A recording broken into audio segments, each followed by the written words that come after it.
Cataract surgery అయిన తర్వాత ఎప్పటి నుంచి డ్రైవ్ చేయొచ్చు? When can I drive soon after cataract surgery? Another common question.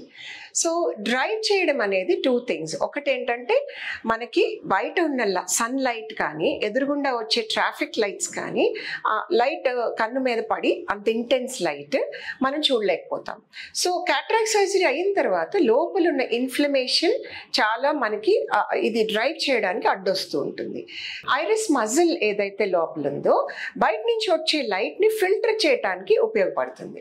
So ఆ ఐరిస్ మజిల్ పని చేస్తూనే ఉండాలన్నమాట. ఈ లైట్ కన్ను మీద పడినప్పుడల్లా ఐరిస్ మజిల్ వలన ఆ పని చేయడం వలన మళ్ళీ ఇన్ఫ్లమేషన్ రావడం, ఒరిజినల్ గా సర్జరీ వలన కూడా మళ్ళీ ఇన్ఫ్లమేషన్ ఉండడం, ఈ రెండు కారణాల చేత ఐ బాగా స్ట్రెయిన్ అవుతుంది సర్జరీ అయిన తర్వాత. ఒకటి ఏంటంటే మనం చాలా ఇంపార్టెంట్ అయితే అప్పుడు డ్రైవ్ చేద్దాం, లేకపోతే అట్లీస్ట్ ఒక 3 weeks డ్రైవ్ చేయకుండా ఉండడం అనేది we should follow. So cataract surgery తర్వాత 3 weeks తర్వాత నుంచి డ్రైవింగ్ మొదలు పెట్టచ్చు.